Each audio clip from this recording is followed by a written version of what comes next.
others, internet access providers, internet exchanges, telecom operators, domain name registries, hosting providers, and also hotlines combating illegal content online.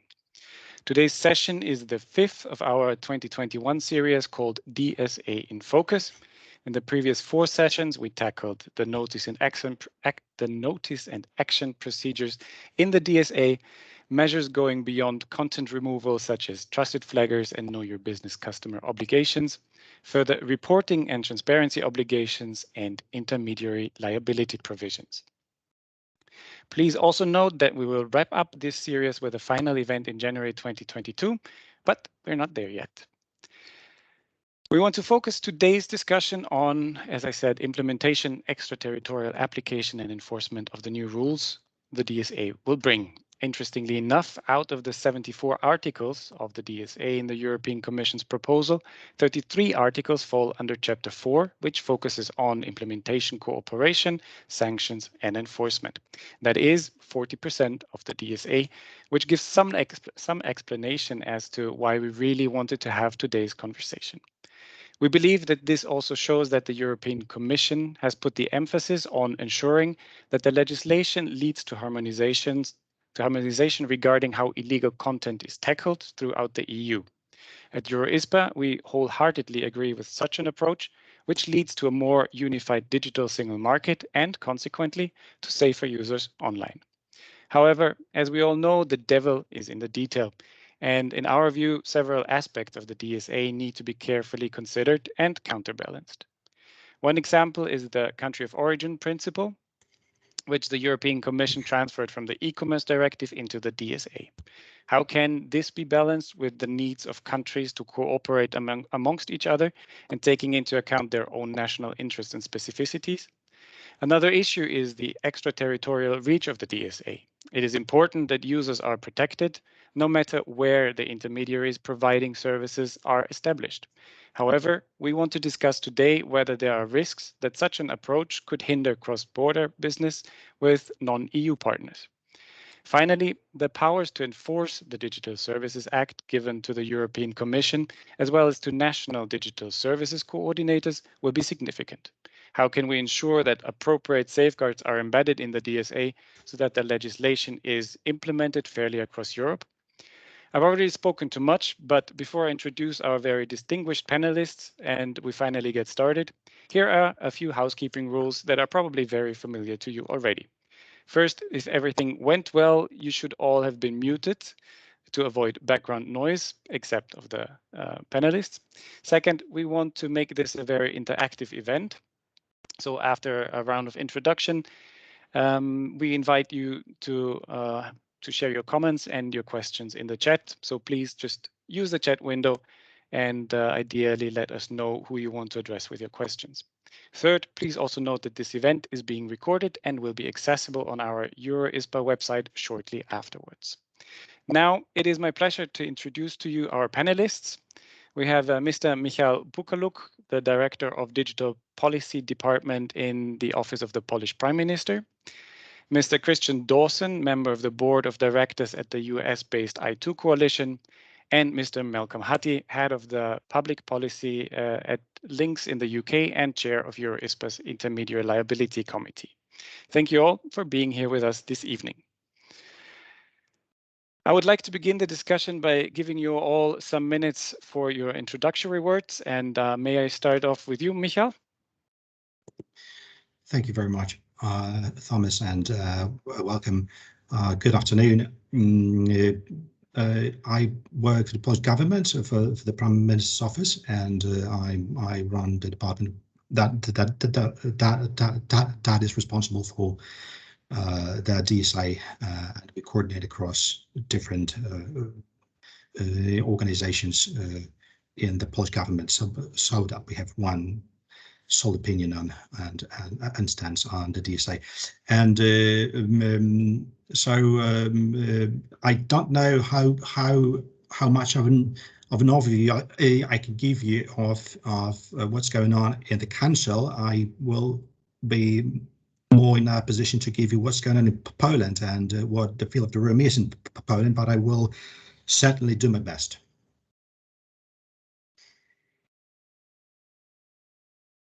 Perfect. So I had trouble finding the right button. Sorry for that. Thanks for that. And I would continue with Malcolm. Thank you. Well, as you know, and as those of us, those who've joined the call who've been attended our previous DSA and Focus sessions, Eurospa has been naturally following this extremely closely and is broadly very supportive of the Commission's attempt to balance the various competing stakeholder interests in this file. It is a file in which it's kind of foundational. It sets the sort of basic context for the area rather than merely one of those files that gets into that is highly specific to a very narrow area.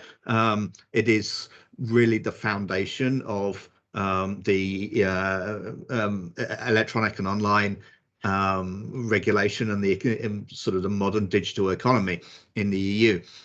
And so I certainly welcome the fact that the Commission has therefore approached this from a sort of broad perspective of looking at it as a horizontal measure, as a very broad cross-cutting measure that seeks to that doesn't just take it from the point of view of, oh, well, here are some current problems we have now, let's fix them, but instead looks and says, what is a good foundation on which the whole of the digital sector can be based that balances various stakeholder interests, that essentially sets out that the issues of the regulation of content and behavior and so forth have multiple actors involved. They have intermediaries, they have the people who are doing them themselves, they have the people who are potentially harmed by them, they have enforcement authorities, and this needs to set up a framework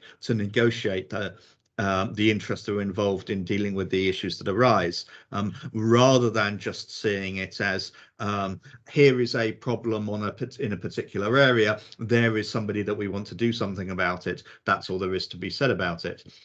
This much broader basis allows it to be much more flexible and to apply to a much broader range of issues, and indeed is probably, in my view, the best way of ensuring that fundamental rights are protected, because it doesn't assume bad content or so forth. It says there is bad content out there. We don't know whether this is bad content.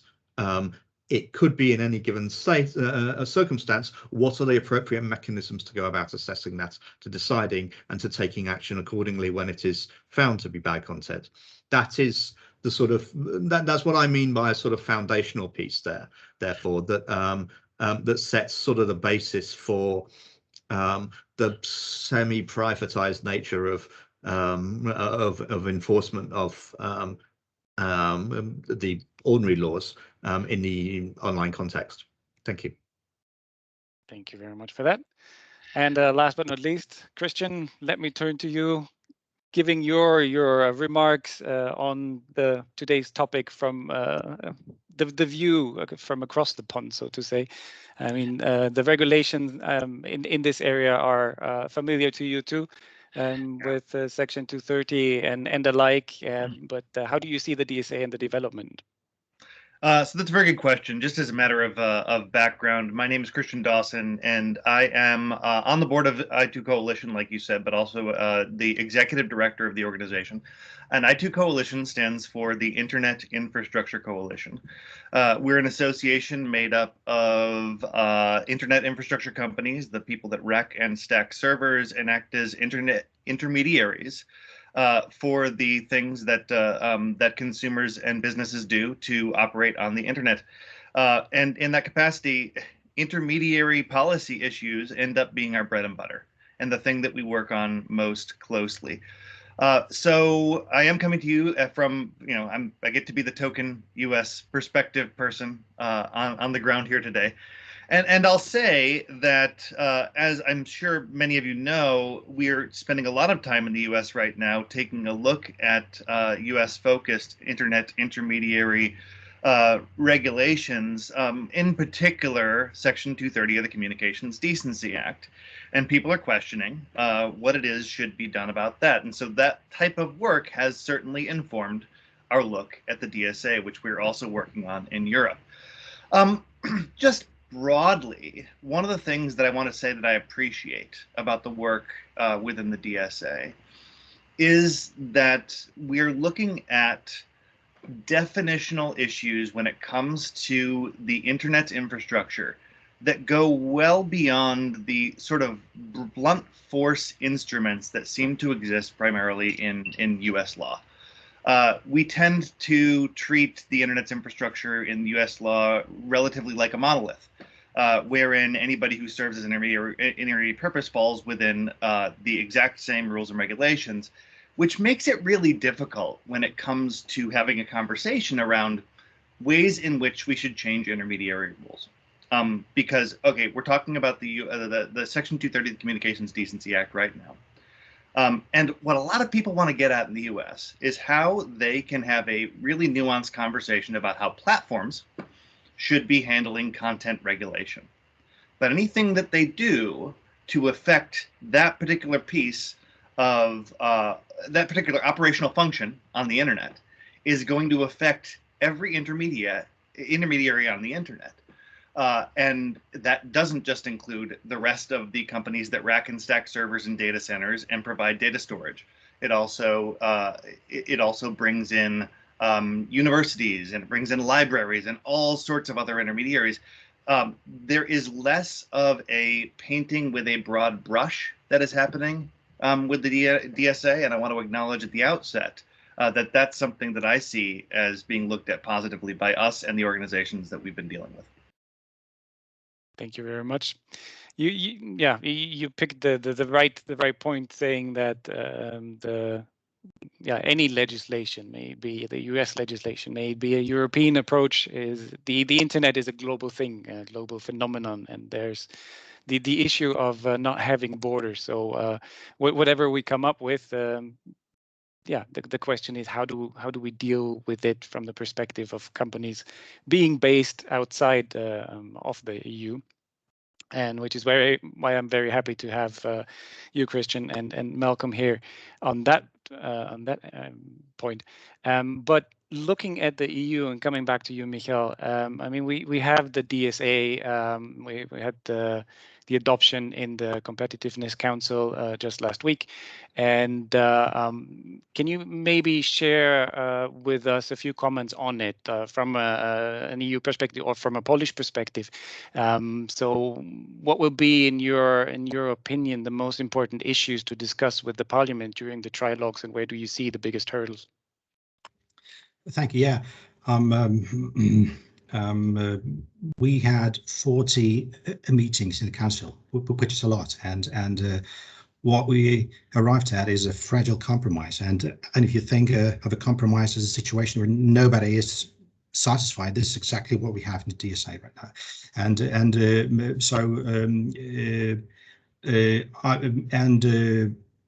Some countries have statements to show that they're not totally happy with the text, and Poland was one of the countries.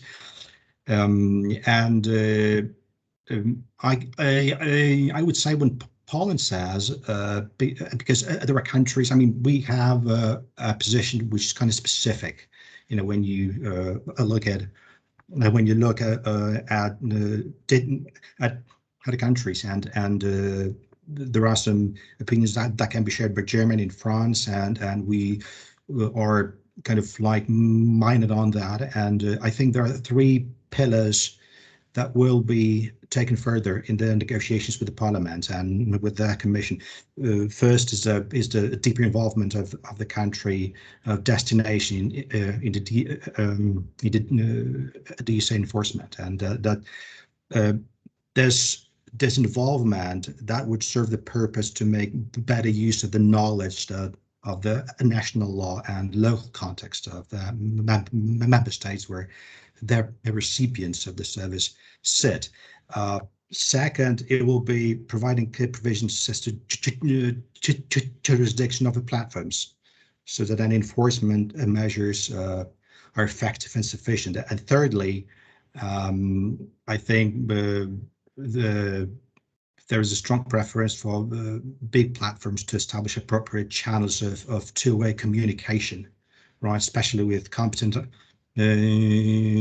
authorities from all member states, and this means the platform should respond and communicate and do follow up to the correspondence that is sent to them. Trilogues. So the negotiations that are upcoming, I guess Parliament is kind of hard to predict. I can tell you what they have been looking at and what signs we have from them, and I think there will be.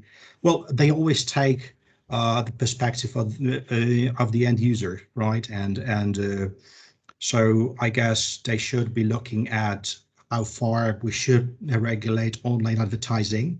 That's first. Know your business customer obligation, right? That was never a red flag from Poland, but I think Italy and Spain they have a lot of appetite to push forward. And of course, enforcement mechanism. The last text, I mean, the general approach text. It seemed to have given more powers to their commission, which is more or less along the lines Poland put forward, along with Germany and France. I think Parliament would like to go this way, and will look to see how this plays out. And well, I think general approach was designed in a way that is a good starting point for France, to take the negotiations further. I mean, the text will the text the way it is. I think it will be used to. I mean, they will try to use it for the benefit. So maybe I said too much. If I said Poland is dissatisfied, I think we are. I think we are,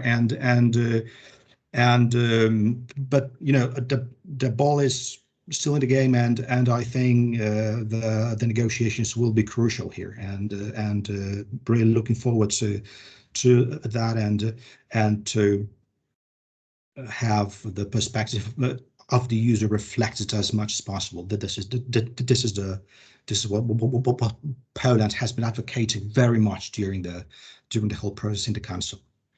That would be in a nutshell of what Poland thinks, and on the overview of what was going on in the council. Thank you, Michael.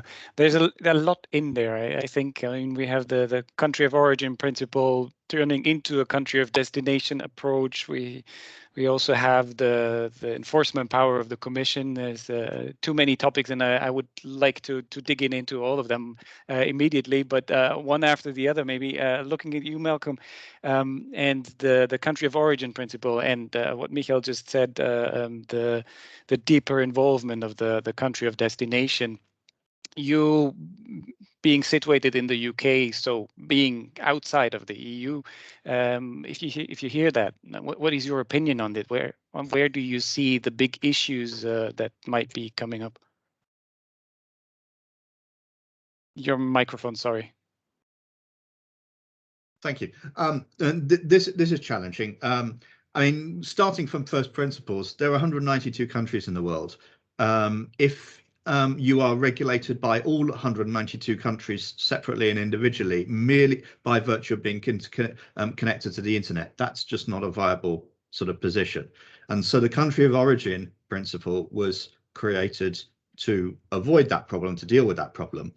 It is a European creation, but it is one that has been recognized much more globally, not without an awful lot of hard work and effort to challenge some countries in other parts of the world that can be much less keen on the idea of the country of origin principle.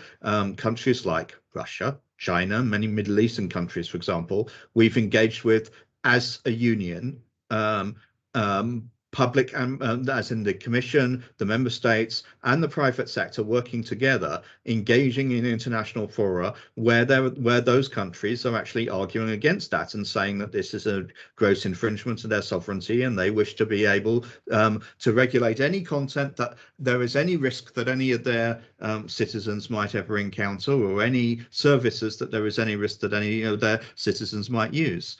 And the European Union, to its enormous credit, has been at the forefront of arguing against that idea on the basis that we need to have an open and interconnected internet. We don't want to fragment the internet into simply only what you can see from your own country, and there is no cross-border traffic at all because it's just regulated in such vastly conflicting ways, that we actually have to have a principle of essentially comity, where we respect that content will be regulated in one fashion in one country, in another fashion in another, and depending on where that content is originating, then the local law will apply. And that has been the principle that was the European Union established with the e-commerce directive, and has spent 20 years championing globally, so as to ensure that we can have a global internet, one internet for the world, and the possibilities for global trade, global commerce, and global, I hesitate the word, intercourse is the old-fashioned word, the general communication of peoples across borders. This is something that we should not let go of lightly. Now, I understand that there are naturally concerns that European law might not be fully applied in all respects if we have a strict application of the country of origin principle. And within EuroRISPA, within the committee I chair, many of our own members have pointed out that the importance of ensuring that European law is respected. From my own view, personally, and not on behalf of EuroRISPA, but having engaged with this on a long basis, I believe that actually the European approach is most effectively safeguarded on the global stage if the country of origin principle is respected. It may mean that to some extent that there may be some corner cases where European legislation is not fully applied in by service by publishers and by intermediaries operating in other countries in a way that might, in some edge corner cases, have some impact on European citizens. But far better it will, if we nonetheless, if we have that, the DSA, the European example that it has set so much of the basic fundamentals of global regulation anyway, that if we appreciate the country of origin principle, we will still get what is largely a heavily European influenced approach. Whereas if instead we go for country of destination, then the Russias and the Chinas and the Middle Eastern countries and some parts of Africa as well, which have very different ideas about the approaches to regulation than the European Union does, they will then be empowered to seek to impose their will, not only on for their own citizens, but on services that are operating from the European Union as well. So there is no absolutely perfect in this. You know, it has to be understood that if you go with a country of origin principle in a firm way, there will be some cases when European law cannot be fully enforced abroad. But at the same time, if you go with a country of destination principle, you will give up the application of European law even within Europe, and the world as a whole will move in a much less European direction. So for those reasons, I think that it's important that we stand by essentially the global foreign policy as well as the global internet policy of the European Union for the last 20 years. Thank you, Malcolm. We hear the warnings from Malcolm, and looking at you, Christian, I have the feeling your fears and your opinion might go in the same direction, or how do you look at it with the approach? I mean, we have strong voices. Michael also mentioned it.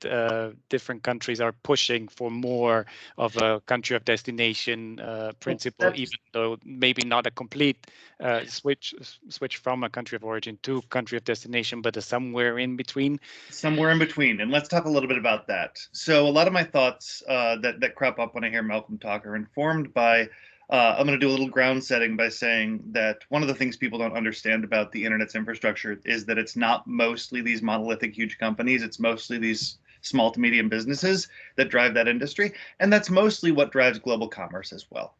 And so when we talk about how these things ultimately get applied, people think about how these big companies can comply, but I always think about how it's the small company that's going to be able to implement these sorts of things. We have seen, even with GDPR, small companies struggle to comply with some of the, especially small companies that are outside of the EU jurisdiction, struggle to comply with GDPR's extraterritorial aspects.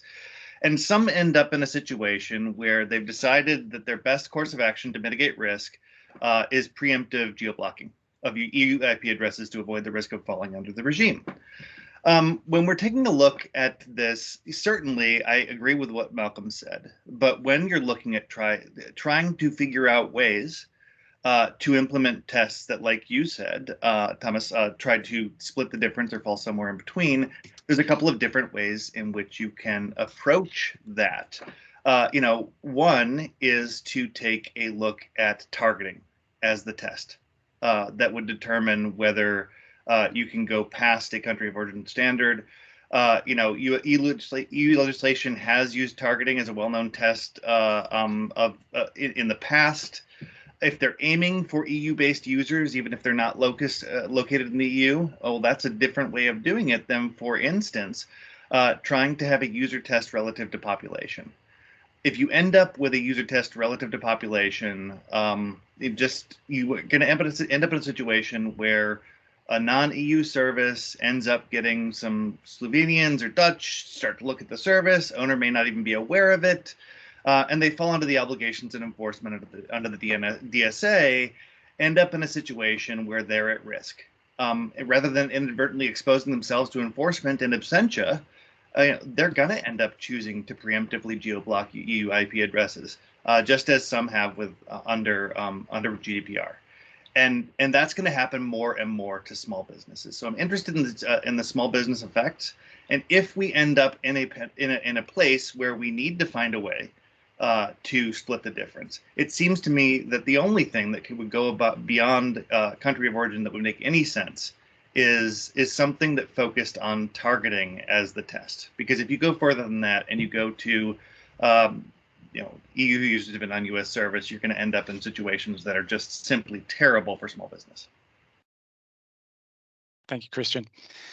Yes, the small and medium-sized enterprises are certainly also a big topic in the DSA, or one of the big criticism towards the DSA and the negotiations around it.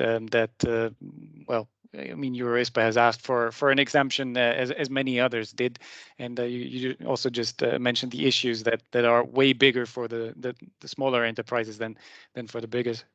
Christian. Having said this, perhaps it's good to be a bit more specific about that. About where that sort of targeting thing applies differently for smaller and bigger businesses.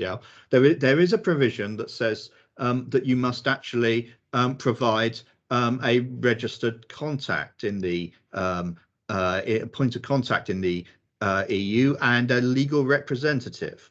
And there's been a lot of debate about what that legal representative term means, and whether it just is essentially an address for service, so that you can reach the company and say, hey, we've got a problem, you're not acting in the way that you're required. Or is this actually somebody that is capable of making changes, that is actually going to be themselves responsible for the company's behavior? And if it's the latter, you're basically talking about a corporate officer who within the EU Yeah. Now, if you are a non-European business, to say that in order to be accessible from the EU, you must have a corporate officer who is located in the EU. That's essentially opening a branch. Now, if you're one of the big multinationals, I'm not going to name any names, but you know some of the large American companies that that have such a huge impact in these debates. Yeah, they're going to have a representative office in Brussels, and they're going to have a representative office in many European countries, I would think. But if you are a smaller business, and I don't necessarily mean a 5-man band here, yeah, I mean, even if you're a 50 or a 200 person business, but you're on some far-flung part of the world, you are not going to open a representative office in Brussels to comply with that requirement. That's just not going to happen.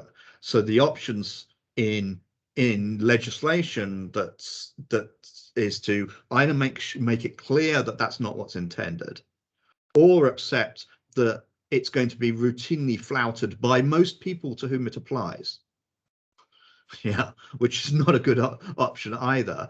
Or, as Christian was referring to, say that most services provided from outside the EU will ban European users from using them. And that's not really in the interest of European citizens and businesses either.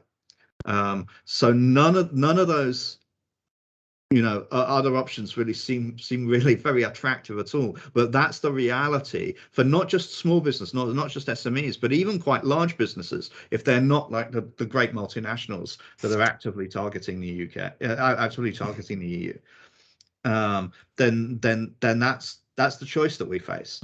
And so we need to, I think, be clear what we are really intending by those sorts of provisions and what is practical for foreign businesses to actually comply with. Thank you, Malcolm. Michael, let me turn. Yes, perfect. Exactly what I just wanted to turn to you.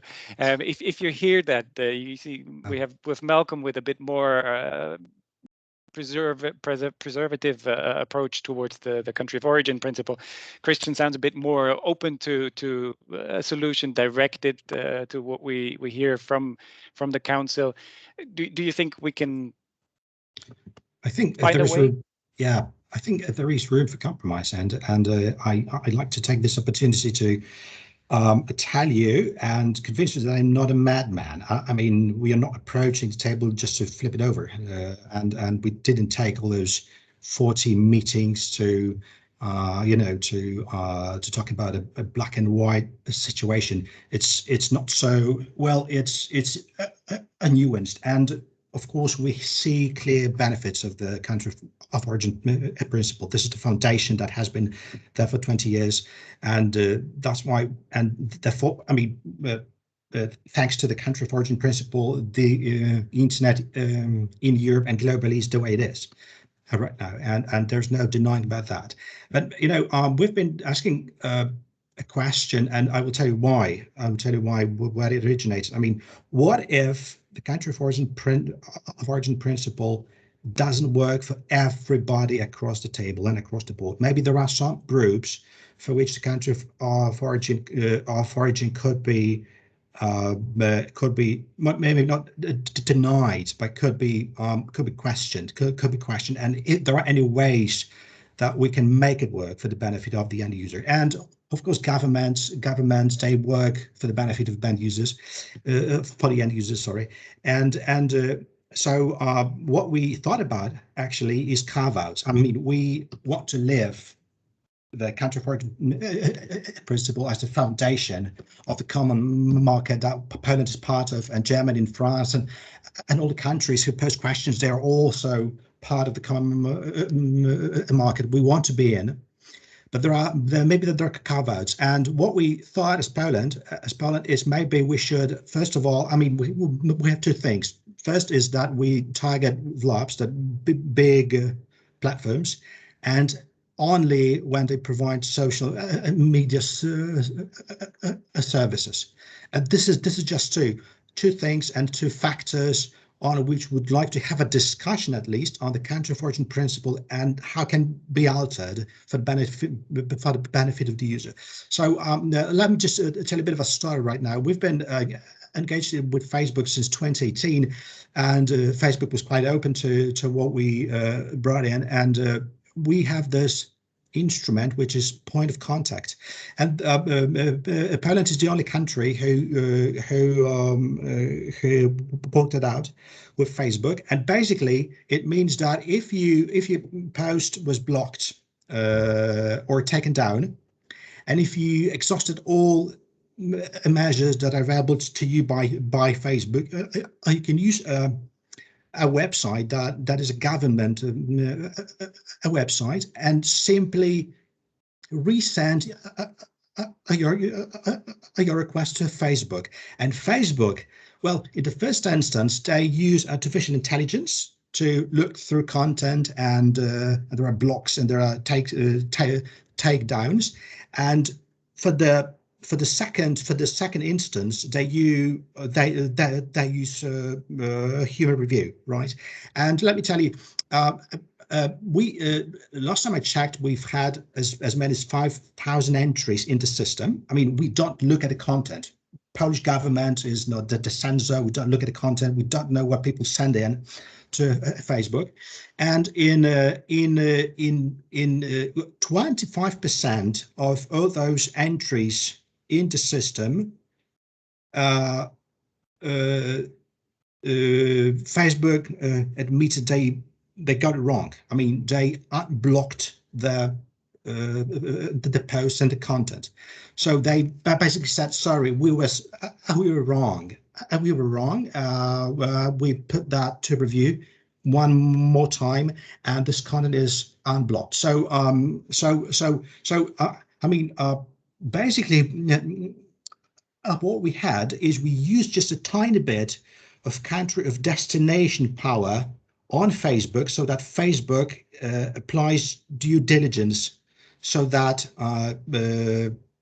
basic freedoms and rights of the users are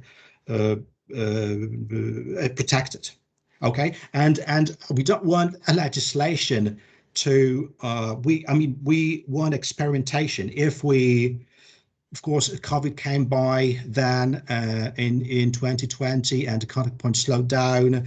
Facebook told us that they had to switch their resources to counter disinformation on Facebook. That's why the point of contact slowed down. But let me tell you this. I mean, if we had great cooperation with Facebook, right, back then in 2018, maybe this country of origin principle carve-out thing would have been dropped from the DSA in the first place.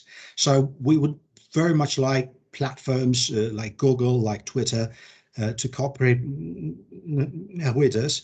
We don't want to regulate just for the sake of regulation, because it's never good. This is what governments do, but we don't like doing it because it consumes time, you know.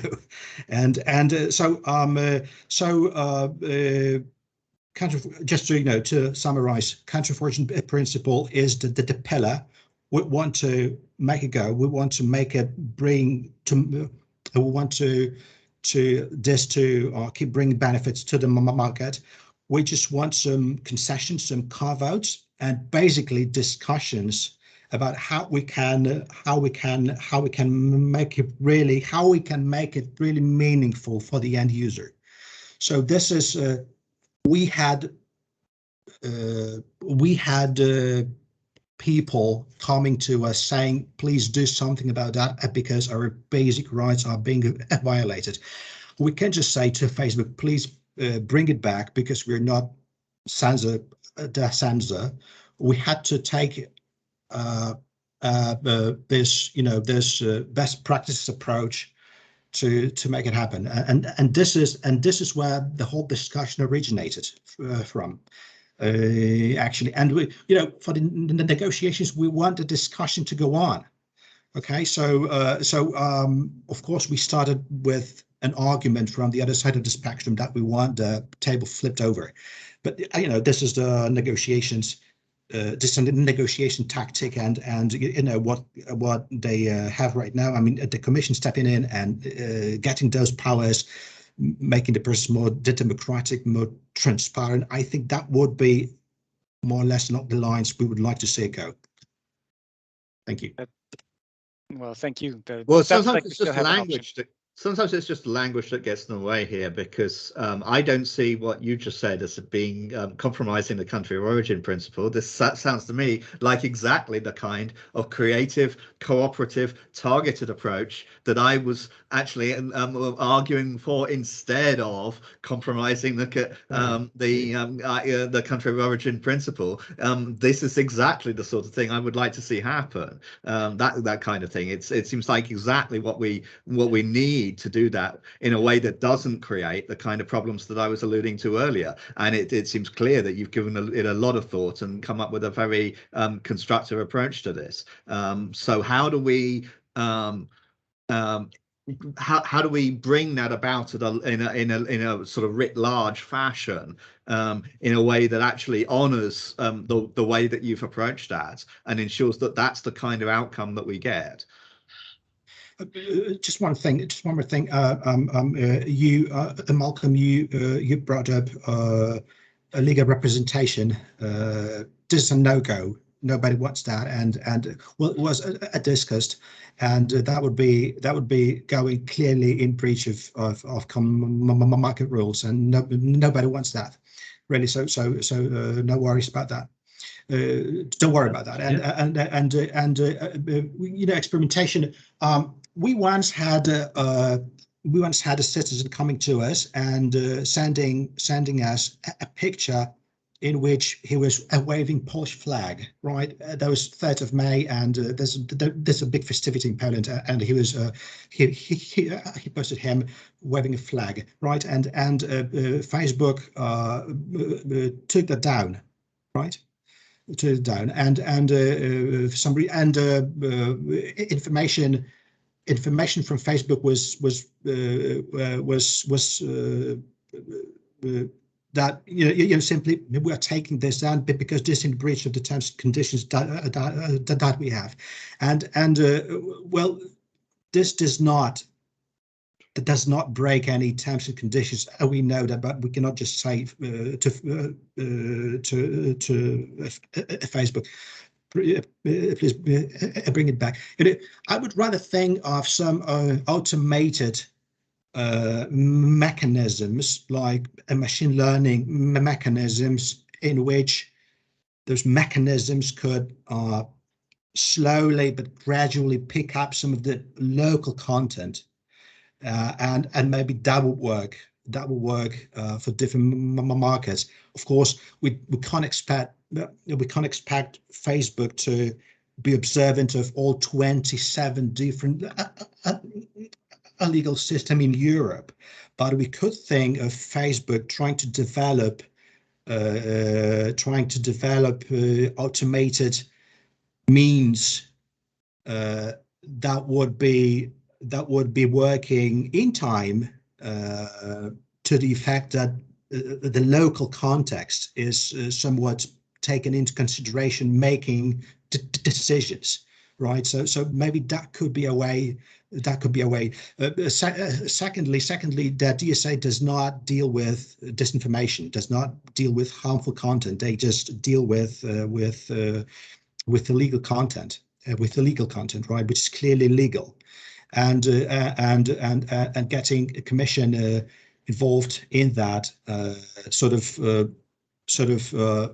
be the judge when all other things are exhausted. That could be also a way for us to explore. I mean, a thing for us to explore. Thank you.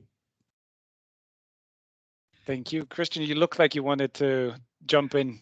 Well, so I simply wanted to use this conversation to further illuminate my opening comments, wherein I was talking about the situation in the U.S., wherein it's often very difficult for us to have these types of nuanced conversations about how it is we can address these things, because there is simply not the statutory sophistication that allows us to treat different parts of the information stack and the ecosystem differently.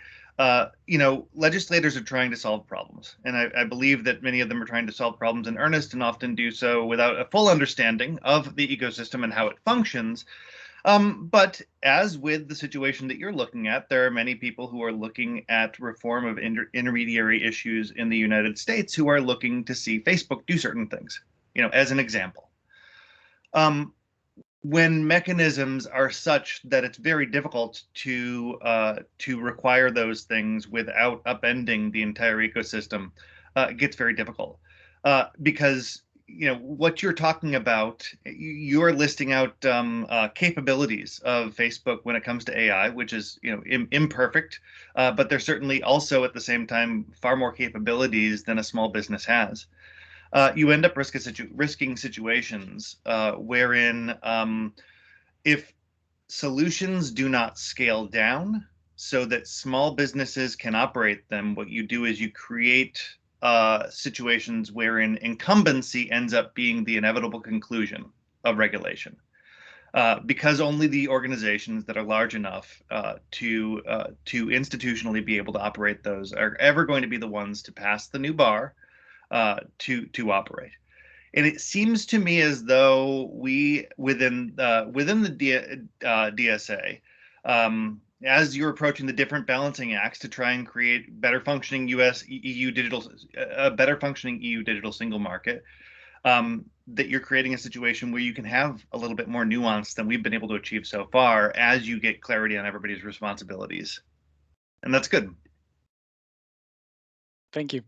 Listening to what Michael said and the example you brought, it feels like if you take the argumentum e contrario, that since you mainly focused on Facebook, then the country of origin principle is the good thing for, let's say, the majority of internet providers, small and medium-sized. And if we look at the VLOPs, then we kind of use this carve out. Did I understand that correctly?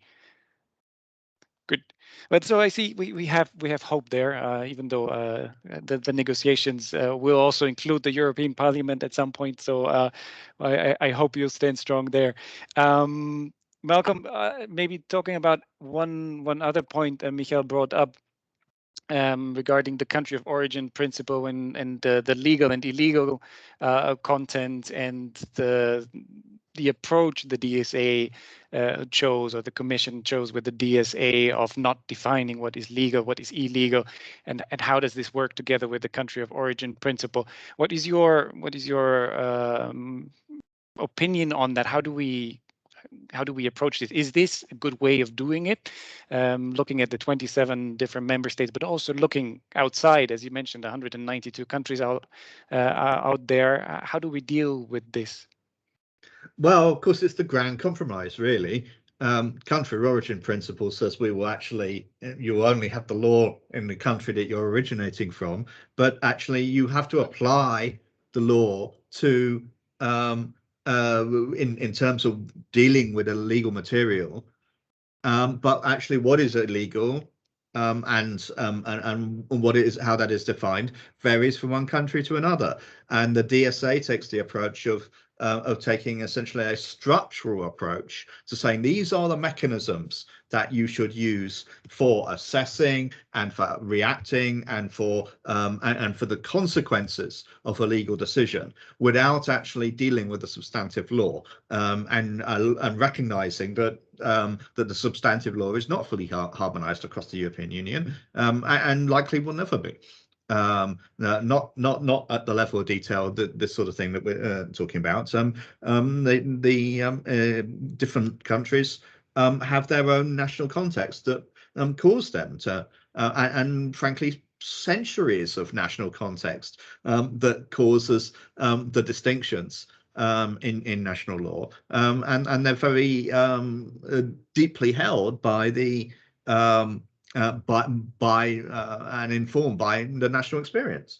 So it's not going to be fully harmonized, and we're going to have to recognize that when it comes to making substantive decisions, national law is going to vary. And that's a thing. That is something where we will have to, just accept as the reality. But the DSA seeks to apply a mechanism for engaging with that reality that is more harmonized, and that does provide a common standard, and that really is the grand compromise here between these two things. And I think, to be honest, I think it's appropriate. I support that. Perfect. I like the positiveness in this.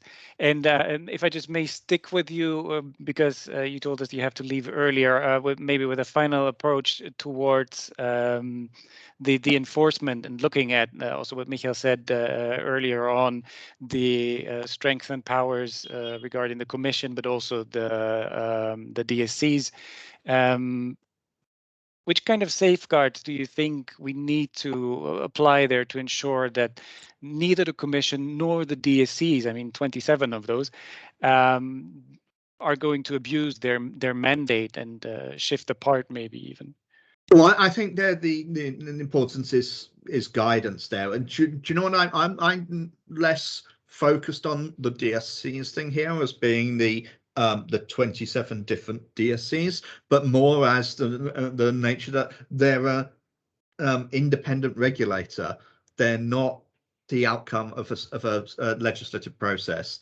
They actually make up, or the proposal is that they will make up implementing rules themselves that could be quite significant. And whether that's the Commission doing them or national regulators doing them, it raises some, questions as to how that should be guided and circumscribed. Because on the one hand, the story that Michael told earlier about what had been set up in Poland for asking Facebook to review material that it had taken down is the kind of thing I do want to see. But on the other hand, I can see a possibility. I mean, I know that the VLOPs very much wish to engage with the regulators directly, and to determine some common standards that are workable for them and that they can achieve. The concern with that is that while that's a good thing when it works well, if it's a private discussion between a regulator, whether a national regulator or a European level regulator or the Commission, a private discussion between one company, one very large company with a great deal of impact, and the regulator, the outcomes of that can have a big impact on third parties. And whether they are individual European citizens or business users of those platforms, or other platforms that wish to compete with those platforms, if the nature of what the regulator is deciding is essentially something that looks like a new legal standard, or that impacts on the rights and the actual practical ability of those third parties to exert their rights as regards the VLOPs, then there are real third-party interests to be taken into account. A legislative process would normally do that. This is what we're doing right now. We're having this discussion in a legislative process to ensure that all stakeholders' views have been captured and taken into account in this. If this becomes a private discussion between a VLOP and a regulator, and maybe even the outcome isn't published, or even if it is, it's decided that it's already determined at that stage, then you really shut out those third-party interests from being taken into account. So my challenge that I would put to the council is to think of these provisions that you're giving for the regulators to regulate the VLOPs not only as a power to regulate because the VLOPs needs to be regulated, which EUROSPA does not disagree with, but also as a power that is being given to the VLOPs to determine with the regulator what the law that will apply to them will be, and think, actually, don't we wish for there to be broader interest taken into account there? Even the government, even the national legislature, even the European legislature is being potentially carved out of those discussions. So think about how you wish to bound those powers. Be careful, be cautious about allowing them to be too wide-ranging. It might sound flexible, but it has the downside that you don't know what the outcome, how those powers will be used over the period, and you will be shutting yourselves out of adjudicating those discussions, which is normally the approach when people need to call for legislation, and instead essentially outsourcing it to the regulator to act really outside the political process. So just a note of caution there. It's not that this is a bad approach to do this, but it needs to be properly circumscribed, and be careful allowing too much flexibility. Thank you, Malcolm. Michael, do you think the council has considered this thoroughly and put the right guards, the safeguards there towards all the extended controls, powers, enforcement powers for the Commission, for the DSCs, for the Board of DSCs? I mean, for the Commission, I think it's still a bit up in the air. I mean, it's still to be determined what Commission's role exactly will be the process. But I think that for national coordinators, I think the provisions concerning safeguards should be enough, right? And this is more of a technical question for me. I mean, there is this Article 39. There are requirements for DSCs. There is clearly stated that they should perform the task in an impartial, transparent, and timely manner. Article 41 and 42 ensure appropriate basis for procedure. Plus, there are strengthened safeguards for most far-reaching measures. So, but where's the challenge, though? For as a third party who feels that they've been impacted by this, on how would a third party bring a challenge to that? Because if what the regulator is doing is essentially legislating, then there isn't really a standard to bring a challenge against, because it's a policy judgment, and you can't really challenge policy judgments. Well, I guess, I mean, if I understand correctly, I mean, the challenge is not to make national authority too political. I guess that's the challenge. That's the challenge, and you know, there are appetites in politicians to make it political. There will always be appetites for this kind of you know, deeds, right? And you know, for me, this is the last thing we should go for. The last thing we should go for. I mean, that there should be coordinators should have technical capacity, purely technical capacity, should use guidance from legislation from the Commission, and be there as an impartial agent, and so we have courts, we have legal systems that tell us what is legal and what is illegal, right? And coordinators should not interfere in this capacity. Should you know, whenever there is a political appetite to you know, to do that should be prevented. That should be prevented. That's my opinion. But you know, politicians. I'm not a politician. I'm a policymaker, and I always do what politicians make me do. But my personal opinion is that coordinators should be as technical as possible. I think we've reached an agreement there, if it would be just up to us. However, it is not. Anyways, let me use this moment to invite the audience again to post their questions in the chat. We're happy to forward them to the panel, or I'm happy to forward them to the panel. So please just go ahead. Yes, Malcolm, you want to leave? Thomas, I'm afraid I'm out of time. So much as I would wish to stay for the audience questions, and my sincere apologies to everyone there who would probably want to put in their questions and challenge me. Please feel free to challenge the points I've made with my colleagues in my absence. But I'm afraid I must leave you. Thank you. Thank you for joining. Have a good evening. Ciao, Malcolm. So this leaves the two of you now to me, and for now, my questions until we get any from the audience. We've heard a lot, we've talked a lot, and I think we could go even deeper on what we already discussed. However, maybe we can just shed some light.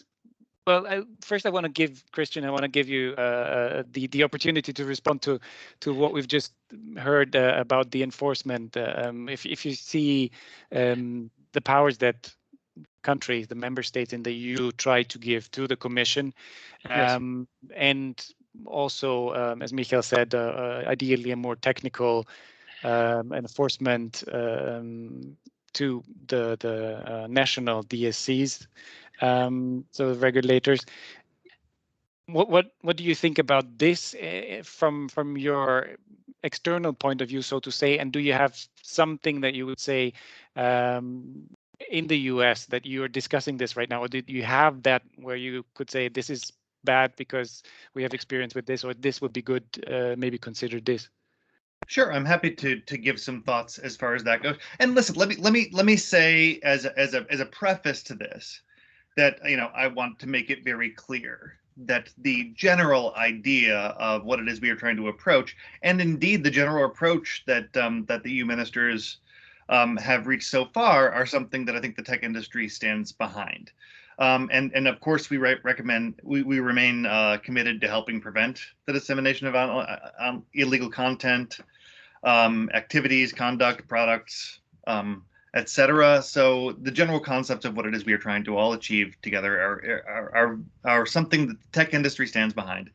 And at its best, the Digital Services Act is going to head us down a point where there is a lot more regulatory clarity and an understanding of what what each actor in the ecosystem needs to do to play its part, what their liability is, and what their proportional liability is. So that all being said, and the fact that conceptually we're behind it, that the one thing that I need to say is that every step along the way, as we are looking at specific languages and certain remedies and certain proportionalities, what I continually do is try to figure out whether solutions that are proposed can scale down. Can they be reached by? Can they be something that can be done by small businesses? If they cannot be done by small businesses, they are not effective solutions unless they are carved out solutions for the Facebooks of the world, and that is where it is we are at right now. With regard to that, I figured that I should take a moment to talk a little bit about an area where we have seen a lot of arguments and conversations center in the U.S. And that is web blocking, and where we've explored DNS or IP blocking. These are things that we've had extensive conversations in the United States over the years, and we have seen we have had a good deal of conversations around the lack of proportionality of the applications of particularly DNS and IP blocking. Now, for a few different reasons. The clearest and most direct is the situation wherein when you are focused on DNS or IP blocking, you're in a situation where there is a vast potential for collateral damage when you're dealing with this sort of thing.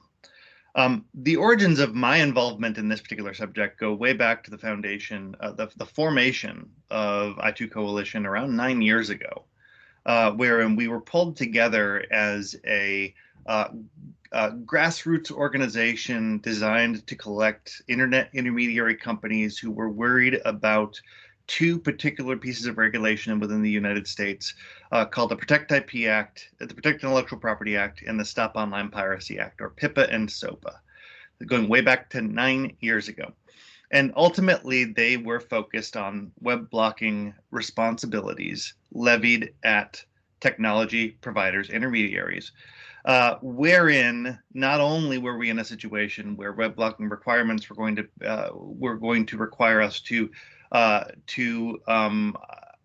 identify and take responsibility for what was deemed illegal content by third parties on the internet, and forced us to proactively remove those from the internet.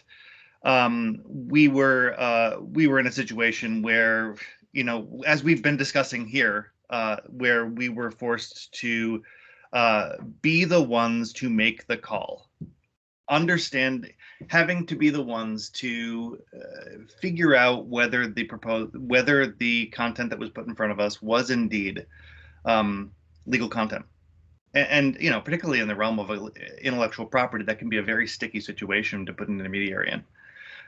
You don't know what licenses are out there. It's very difficult to make that call, and when you're making that call, and then your action needs to be the shut-off of a domain or the shut-off of an IP address, which may have attached to it far more content, far many more businesses, far more far-reaching effects and collateral damage than simply the piece of content that's been brought to you. You're looking at a situation that not only does not scale down, as I was talking about before, but has the potential of creating great deals of more harm than the potential harm that was inflicted by the identification of potential IP infringement. So these are the kinds of things that we've been parsing now for nearly a decade and trying to deal with. And any time conversations center around web DNS or IP blocking, I get sort of the hairs in the back of my neck stand up a little bit, and I get really worried. That ends up getting me wanting to delve into proposals to ensure not only that they are that they do scale down so that small businesses can meet the liabilities requirements that are associated with those, but indeed that the required measures that are put forward are proportional and that don't inflict collateral damage on our users. Thank you, Christian. That's a good point. Also, in regard to the current legislative process, judicial process in Germany on Quad 9, the DNS service, and in light of non-for-profit organizations that offer services like this, for example. If I may turn to you again, Michael, and taking what Christian just mentioned and coming back to the digital services coordinators and you mentioned Article 41, and the DSCs can impose web blocking injunctions on intermediary services as the DSA stands right now. And we've been talking about the safeguards talking about the risks those injunctions can mean for small and medium-sized enterprises, but also for let's maybe not dive into free speech because that's a bit off topic, but certainly also a big issue. How do we deal with this? Where are the safeguards there, and how can we ensure that we're not pushing down too hard on small and medium-sized enterprises, but in general not break the internet by this? Yes, a perspective for small and medium enterprises is a perspective that is very close to Europe's heart, and of course we want businesses to compete with big companies from across the Atlantic, and so we're very we want them to grow. So everything we do, I mean, every piece of regulation we do, we try to optimize it for making clear and attainable concessions for small and medium enterprises, and that's why that's why, I mean, our position on big platforms is a bit more stringent than on small medium enterprises. And you Thomas brought up web blocking, right? And on intermediary services, I don't think this is a good way to go. And well, I will call it a nuclear option, you know, and this kind of blocking should take place only when all other measures are exhausted and all options had failed, right? And infringement persists, right? And we need to stop infringement because there is a serious harm not avoidable with other measures. So I mean, in Europe, we don't have this. I mean, we don't have this practice. We don't have this culture of, you know, of canceling businesses from the face of the earth, right? And we don't have this. I mean, we have constant problems with platforms, you know, that are that put up content which is clearly illegal, and they are keep doing that. You know, what we do is we just tell them, please observe the law, right? And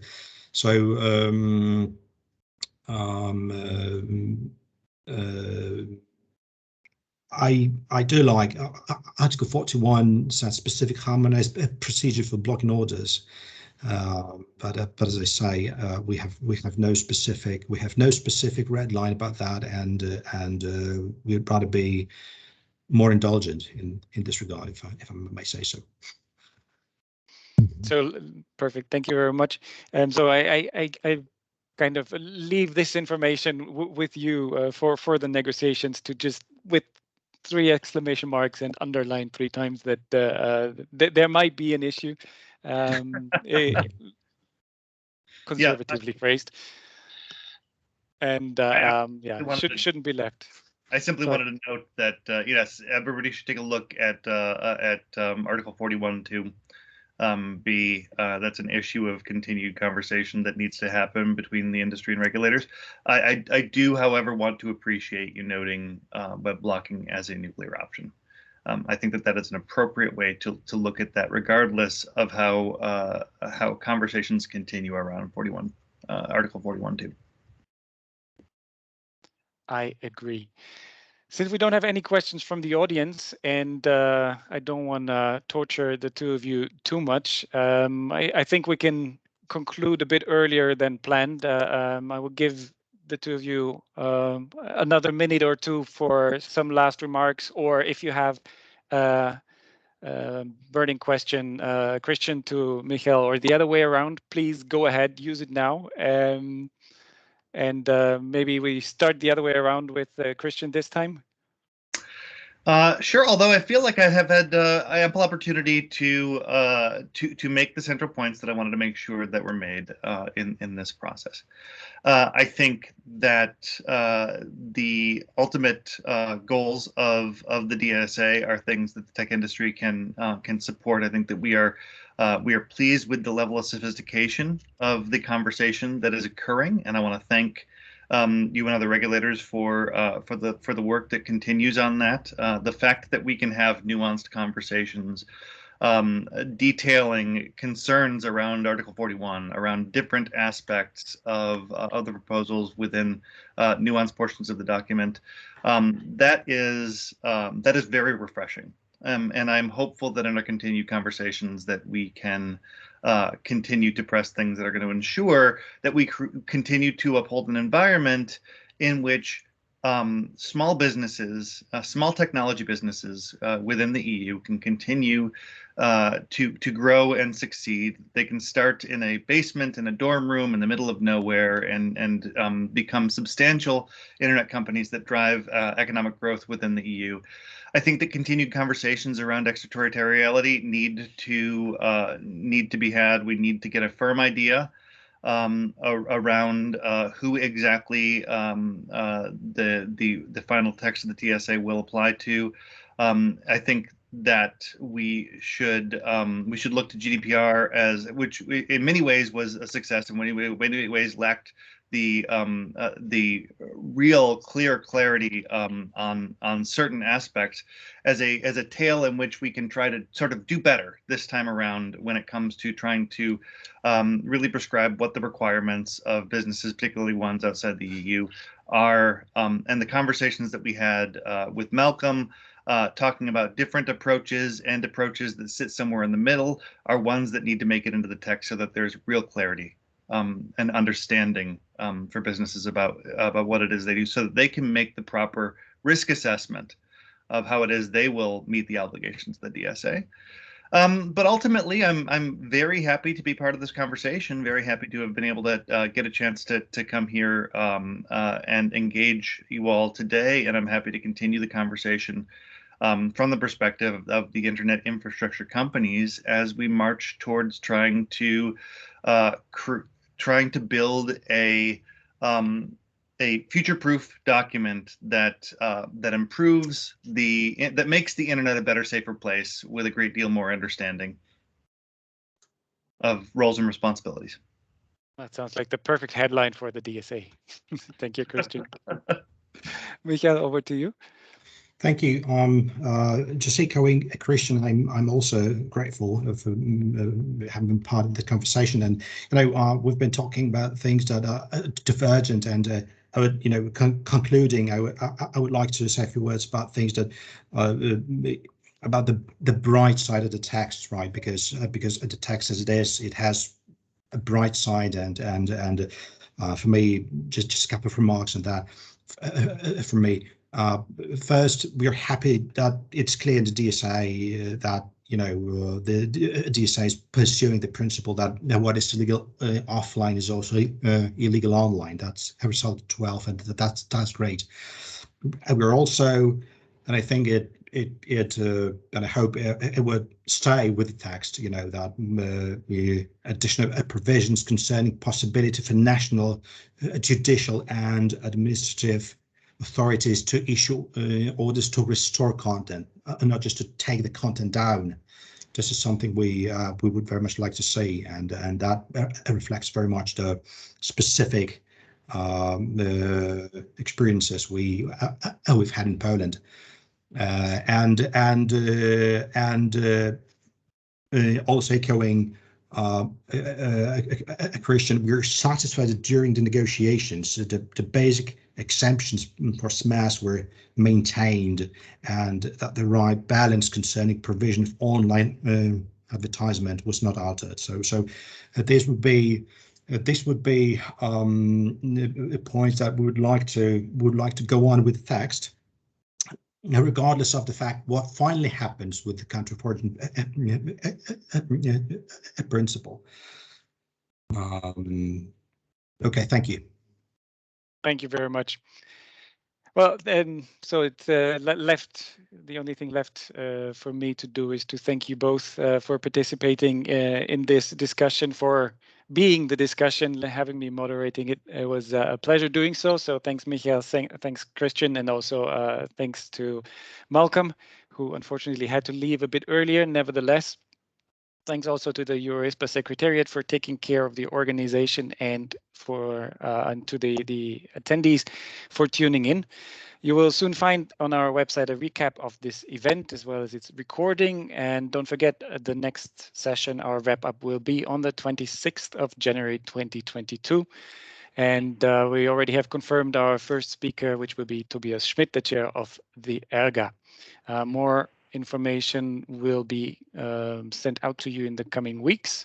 And until then, I wish you a good evening and stay safe. And thanks again. Bye, everyone. Thank you very much. Goodbye. Thank you, Thomas. Pleasure. Bye.